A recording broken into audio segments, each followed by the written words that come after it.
Monsieur Lefrançois, c'est aujourd'hui l'AGA de développement Côte-de-Beaupré. Le petit mot que vous avez fait, vous parlez de la fierté que vous aviez justement de développement Côte-de-Beaupré et aussi de la MRC par rapport aux gens que vous côtoyez, entre autres, à la région de Québec.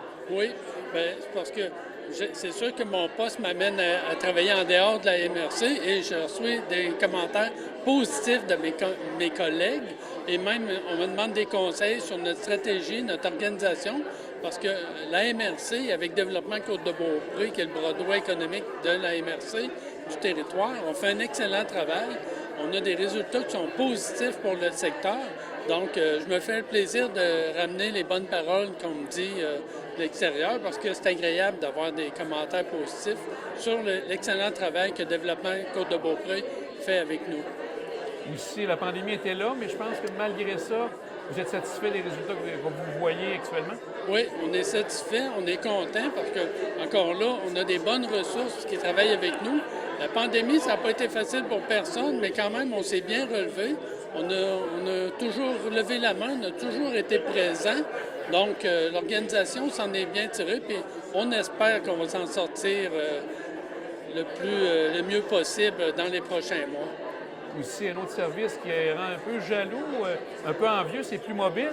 Vous avez vu les commentaires aussi venant de l'extérieur? Oui, c'est ça, c'est sûr, parce que la gratuité puis l'augmentation de fréquence et le fait qu'on l'offre gratuitement pour toute l'année 2022, ça aussi, ça fait poser des interrogations. Comment on fait, pourquoi?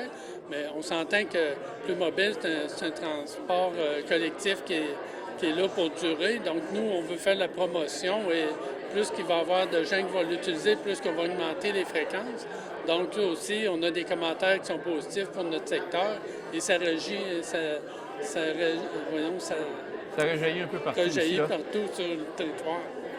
Aussi, il y a Mme Émilie Foster qui ne sollicitera pas un deuxième mandat pour l'action la CAQ à ce moment-là, de la coalition. Ouais, de votre côté, de votre bilan que vous faites du travail de Mme Foster dans les 4 dernières années? On était très surpris de son annonce parce qu'après un mandat, tout ça, mais on comprend que Mme Foster est en politique quand même, est impliquée de différentes façons depuis plusieurs années. Donc, la politique, c'est un sport assez difficile aussi. Donc, elle a fait un excellent travail dans sa période. Je souhaite la meilleure des chances pour l'avenir et on va voir ça va être qui va succéder à Mme Foster comme députée. Merci beaucoup, M. Lefrançois. Ça me fait plaisir. Je pense qu'on a atteint les objectifs qu'on s'était donnés dans un contexte qui n'était pas facile. Puis je pense que ça, on le doit, ce succès-là, autant à l'appui de nos élus qu'aux gens d'affaires qui travaillent avec nous. Puis à tous nos entrepreneurs aussi sur la côte qui, je dirais, ont été persistants pour mener leurs projets, pour continuer à faire grandir leur entreprise et notre communauté. Alors on peut être très satisfait de tout ça. Malgré la pandémie, ça a été quand même une année intéressante et vous avez donné un bon coup de pouce aux entreprises pour les accompagner. Oui, bien par exemple, on peut nommer notre action dans le cadre de l'opération Fonds d'urgence auprès des entreprises. Alors, chez Développement Côte-de-Beaupré, on a comme ça pu amener plus d'1,6 million, donc 1,6 million dans les coffres des entreprises pour leur donner un petit peu d'air, un peu de liquidité à celles qui en avaient besoin. Alors, au total, ça représente quand même 72 entreprises qui ont été accompagnées de façon plus particulière par l'aide de notre équipe Accès Entreprises Québec qui gérait ce fonds-là. Je pense qu'on peut être très content de ça. Hein. Hier, on avait le ministre du Travail, M. Boulet, qui était ici au Château Mont-Sainte-Anne et qui nous a fait des annonces super intéressantes sur les résultats nationaux de ce fonds-là. Ce qui fait qu'aujourd'hui, au Québec, on a le plus bas taux de faillite au Canada au sortir de la crise. Alors franchement, on peut être très, très content, nous, ici sur la côte, d'avoir mis notre petite pierre là-dedans pour avoir, en 2022, après la COVID, un Québec plus fort, plus solide économiquement et plus prêt à rebondir aussi. Parlons justement de 2022. Tu parles justement de rebondir suite à la pandémie. Comment ça regarde pour Développement Côte-de-Beaupré pour 2022? Une belle et grosse année.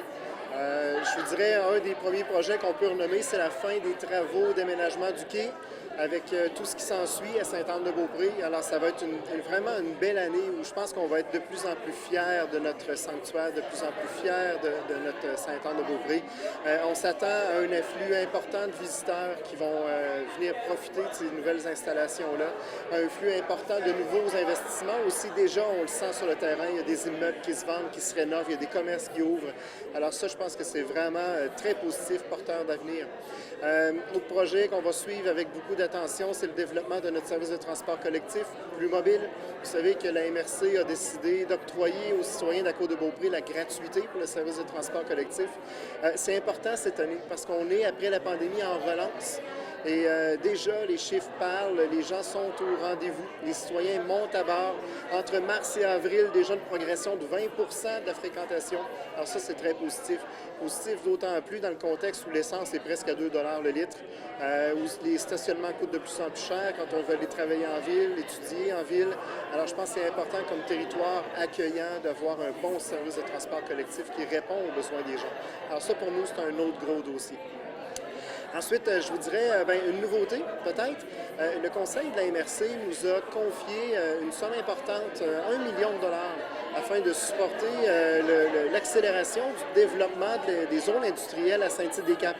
Alors, en collaboration avec la municipalité, on va assurer le déploiement de ces sommes-là qui vont être essentiellement consacrées à offrir des prêts à taux à rabais à nos entrepreneurs qui veulent se construire, donc amener de nouvelles usines, de nouvelles facilités à Saint-Tite-des-Caps.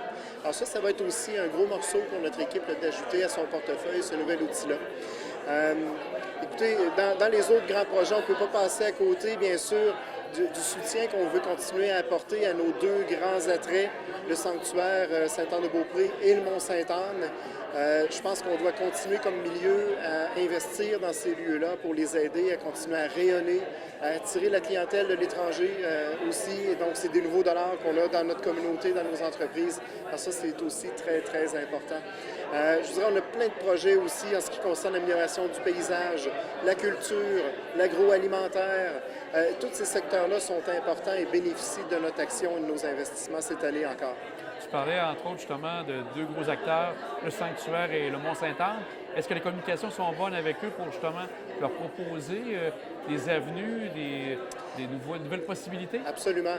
Par exemple, le sanctuaire fait partie du comité de la Corporation de développement du quai. Ce sont des acteurs de tous les jours, donc les gens du sanctuaire, pour nous aider avec la municipalité à relancer l'activité dans le centre-ville de Sainte-Anne. Au Mont-Sainte-Anne, on a en place depuis plusieurs années l'initiative Mouvement Mont-Sainte-Anne, qui est financée par la MRC de la Côte-de-Beaupré.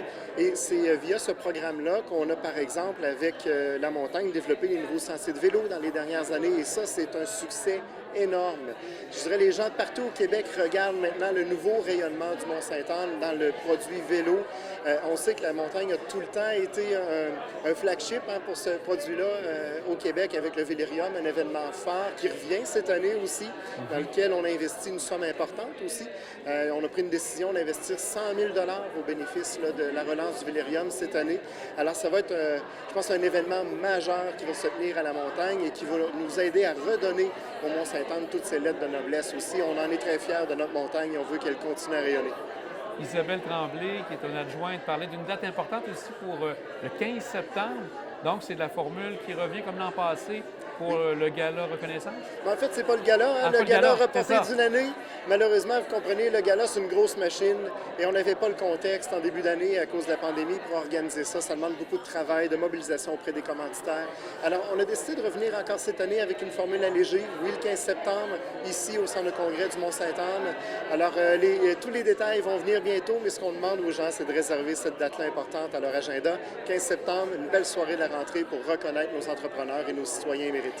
Merci Bernard, puis une belle année 2022. Merci à toi.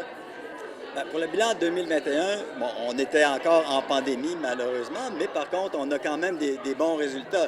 Puis, vous savez, avec la pandémie, plusieurs entreprises ont eu des problèmes, mais nous, de notre côté, on a investi quand même avec les projets gouvernementaux d'aide. Donc, on avait un fonds, on a quand même investi 1 600 000 dans nos entreprises pour les aider dans les programmes qu'il y avait. Là. Donc, c'est quand même 72 entreprises de la Côte-de-Beaupré qui ont profité de ces montants d'argent-là. Donc, c'est sûr que l'équipe de nos experts au niveau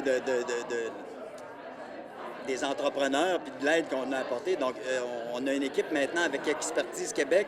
On a plus de personnes. Donc, c'est un autre programme qui nous a permis d'engager 2 autres ressources. Donc, on avait 3 personnes qui étaient là en mesure d'aider les différentes entreprises dans leurs projets et tout ça. Donc, c'est sûr qu'on a aussi plus mobile. Donc, la pandémie, elle avait quand même, comme les mondes ne travaillaient pas à l'extérieur, donc devaient moins voyager, donc il y avait eu une baisse, mais avec l'aide de la MRC qu'on offre maintenant nos circuits, donc on a de nouveaux circuits, comme vous savez, avec Saint-Fériol. Et la gratuité. La gratuité, bon tout ça. Donc, ça l'a fait une relance et ça va super bien de ce côté-là aussi. Et puis, on a, vous avez vu sûrement tout le monde, le quai à Sainte-Anne qui est là. Donc, il y a plusieurs projets comme ça qui ont quand même poursuivi. On a aussi encore des projets sur la 138, donc l'amélioration des façades, les enseignes, la végétation. Donc, ça se poursuit. Donc, à chaque fois qu'il y en a un, ça en encourage un autre à le faire. Donc, on est en train de créer quand même sur la côte de Beaupré un paysage un peu plus intéressant. Puis les programmes continuent là-dedans. Puis le soutien de la MRC donc, dans les projets. Donc, c'est sûr que le développement Côte-de-Beaupré, c'est le bras économique là, de la MRC. Et la collaboration, ça, c'est un côté positif.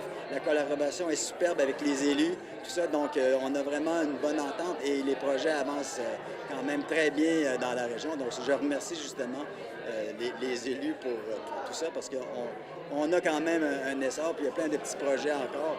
On pourrait en nommer plusieurs, mais on veut travailler sur ces choses-là pour faire la suite. Donc, toujours des projets qu'on veut travailler là, avec la basilique, donc tout le parc autour. Donc, il y a des choses à faire là, puis avec le Mont-Sainte-Anne aussi. Donc, on est occupé encore, donc il devrait avoir une bonne année pour 2022. Vous parliez tantôt d'Accès Entreprise Québec. Oui. C'est un service qui vient rajouter ce que vous aviez déjà, des Oui. spécialistes supplémentaires? Exactement. C'est 2 spécialistes supplémentaires qu'on a pu engager. Puis avec justement, dans la période qu'on était, il y a eu quand même des démarrages d'entreprises. On a quand même, pour le secteur, malgré la crise, on a quand même des nouvelles entreprises qui se sont Sont impliqués pas impliqués, mais qui sont venus s'installer. Oui, oui, oui. C'est installé. Ils sont venus s'installer sur la côte de Beaupré. Et puis, puis c'est des entreprises avec des jeunes.